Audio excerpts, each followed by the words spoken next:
Halo guys, apa kabar? Kalian bayar ratusan ribu buat sebuah game, tapi sebenarnya kalian tuh cuma nyewa. Waktu perusahaannya merasa game itu udah nggak nguntungin, servernya dimatiin, dan game yang kalian beli berubah jadi sampah. Perusahaan-perusahaan selama ini ngerampok hak milik kita, tapi secara legal. Sekarang, gamer ngelawan balik secara hukum. Perusahaan kayak Ubisoft, EA, mulai panik. Hak kepemilikan digital di industri game sekarang sedang dipertaruhkan. Di video kali ini, kita bakal bahas semuanya. Kepanikan Ubisoft yang tiba-tiba tobat dan ngerilis mode offline. Ancaman undang-undang baru di California yang bakal mendenda developer. Taktik kotor EA yang masih aja nyari celah buat ngejebak pemain.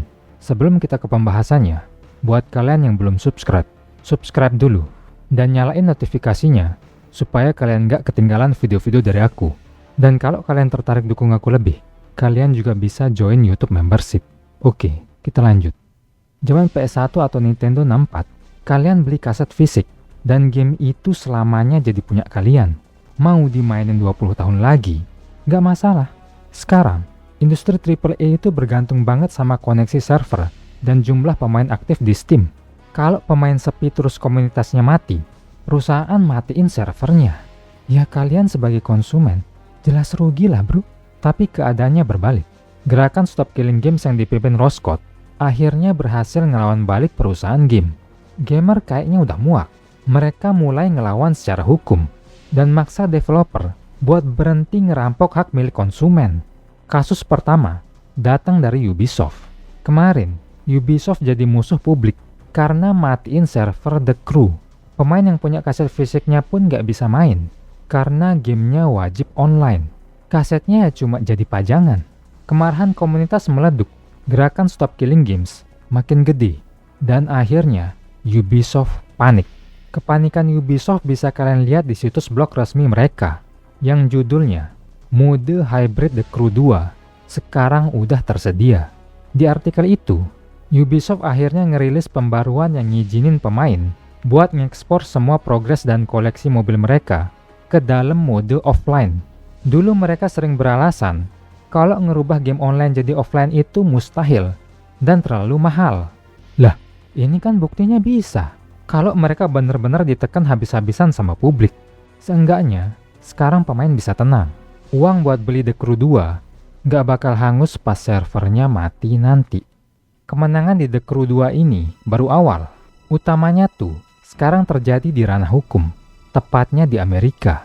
Gerakan Stop Killing Games sekarang resmi mendukung rancangan undang-undang di California. Pembahasan ini rame banget di komunitas PC, salah satunya di thread Reddit PC Gaming, yang judulnya Stop Killing Games, dukung rancangan undang-undang California untuk aturan penutupan game online yang lebih jelas. Rancangan undang-undang ini namanya AB 1921, diusulkan oleh anggota majelis Chris Ward. Aturan ini bakal ngikat semua perusahaan game yang beroperasi di Amerika, termasuk perusahaan gede kayak Amazon. Aturannya jelas banget. Developer game live service wajib ngasih tahu ke pemain 60 hari sebelum servernya dimatiin.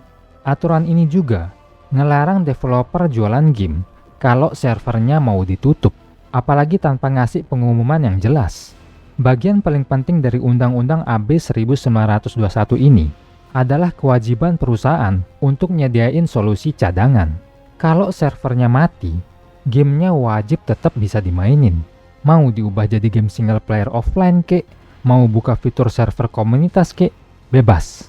Yang penting gamenya nggak mati.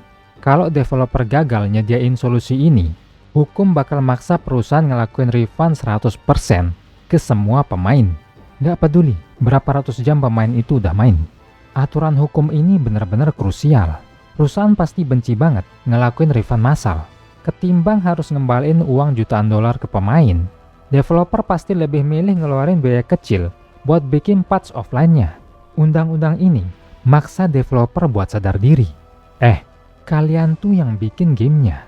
Ya kalian juga dong yang harus tanggung jawab sampai akhir. Undang-undang ini emang masih punya celah.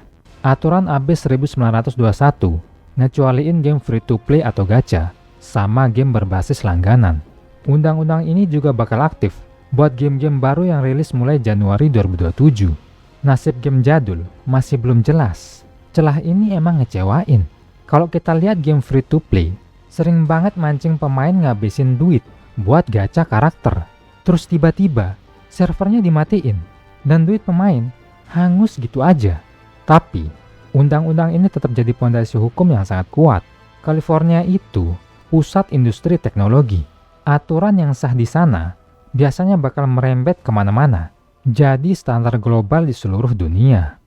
Hukum emang mulai ngebela gamer, tapi masih ada aja perusahaan gede yang kelakuannya rakus.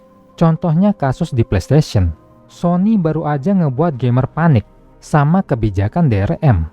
Pemain dipaksa verifikasi online buat mastiin lisensi game mereka itu beneran. Sony klarifikasi kalau verifikasi ini cuma butuh dilakuin 1 kali doang secara online. Setelah itu, gamenya bisa dimainin offline. Tapi tetap aja, pemain masih butuh izin online dari server Sony buat main game yang udah mereka beli. Itu tanda-tanda bahaya sih. Terus, urusan toko digital mereka belakangan ini juga lagi kacau. Di artikel Insider Gaming yang judulnya, gamer mungkin dapat refund setelah gugatan toko digital Sony PlayStation. Pengadilan Distrik California Utara baru aja nyetujuin penyelesaian gugatan class action ngelawan Sony. Sony dituduh memonopoli pasar karena batasin game pihak ketiga di platform mereka. Sony dihukum bayar denda $7,8 juta. Duit ini bakal dibagiin ke para pemain di Amerika yang pernah beli game digital tertentu lewat PlayStation Network antara tanggal 1 April 2019 sampai 31 Desember 2023. Game yang kena banyak banget, dari The Last of Us Remastered, seri WWE 2K, sampai No Man's Sky.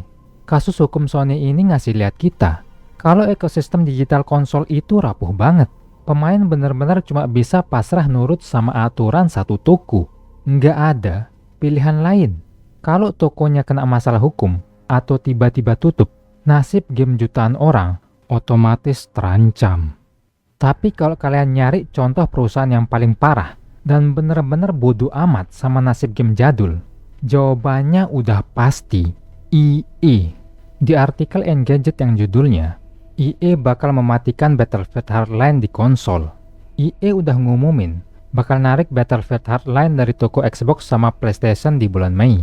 Terus, semua akses multiplayer online-nya di konsol bakal dimatiin. Versi PC di Steam emang tetap hidup, tapi buat konsol, game ini tamat bro. EA nggak ngasih opsi server komunitas atau patch buat gantiin server resminya yang mati. Nilai jual utama dari game ini bakal hilang. Yang paling bikin jijik dari kasus EA ini adalah strategi monetisasi mereka. Versi konsol dimatiin gitu aja. Di PC gamenya tetap hidup, dan EA masih berani-beraninya ngejual game umur 11 tahun ini seharga $40 di Steam. Belum lagi, ada bundle microtransaction $50 cuma buat buka semua item. Di konsol gamenya dibuang. Di PC, pemain malah diperes pakai harga yang nggak ngotak buat game jadul. Eksploitasi kotor kayak gini yang bikin Undang-Undang California AB 1921 wajib banget disahkan secepatnya. Industri game AAA sekarang ini tuh sakit bro. Yang mereka utamain cuma ngejar keuntungan semaksimal mungkin dari live service. Mereka sengaja bikin game pakai sistem tertutup, nyimpen semua konten penting di server mereka. Terus gamenya dibuang gitu aja pas pemainnya udah mulai sepi. Kalau perusahaan-perusahaan ini mau dikit aja mikirin nasib kita, mungkin game-game online yang gagal sebenarnya masih bisa didaur ulang. Developer cukup ilangin elemen live service-nya. Masukin dah tuh semua kosmetik yang dulunya berbayar jadi item yang bisa di-unlock di dalam gamenya. Terus rilis ulang jadi game single player berbayar. Aset gamenya udah ada, ceritanya udah dibuat. Ini sebenarnya bisa ngedatengin cuan baru dari pemain single player yang dulunya ngehindarin banget game online. Tapi perusahaan-perusahaan ini emang bener-bener males. Mereka lebih suka matiin servernya, kunci semua asetnya, terus tiba-tiba pecat dah tuh developer-developernya yang udah kerja keras bikin gamenya. Ini sih namanya lepas tanggung jawab bro. Yang kayak begini ini jadi alasan utama kenapa perlawanan hukum dari gamer tuh sekarang benar-benar dibutuhin. Jadi kesimpulannya gimana? Kalian sebagai konsumen tuh sebenarnya pihak yang ngedanai industri ini, bro. Tanpa uang kalian, server mereka bakal mati. Kemenangan komunitas di kasus The Crew 2 ngasih lihat kita kalau perlawanan gamer tuh beneran ngasih dampak gede banget. Jangan diem aja pas hak kalian dirampok. Berhenti beli game dari perusahaan yang udah ketahuan sering matiin server seenaknya tanpa ngasih kompensasi apa-apa. Masa depan industri game nggak boleh cuma soal grafis bagus, map yang gede, harus realistis, terus semuanya aja tuh sinematik. Tapi juga harus ada kepastian kalau game yang kita beli hari ini masih tetap bisa kita mainin sampai puluhan tahun ke depan. Oke, mungkin segitu aja dari aku. Gimana menurut kalian guys? Apakah aturan baru ini bakal bikin developer kapok? Kayaknya susah sih. Tulis pendapat kalian di bawah. Kalau kalian suka video kayak gini, jangan lupa like dan subscribe. Dan cek videoku yang lain. Makasih banyak juga buat yang udah join membership dan support channel ini. Semoga kalian menikmati videonya. And see you guys next time. Peace!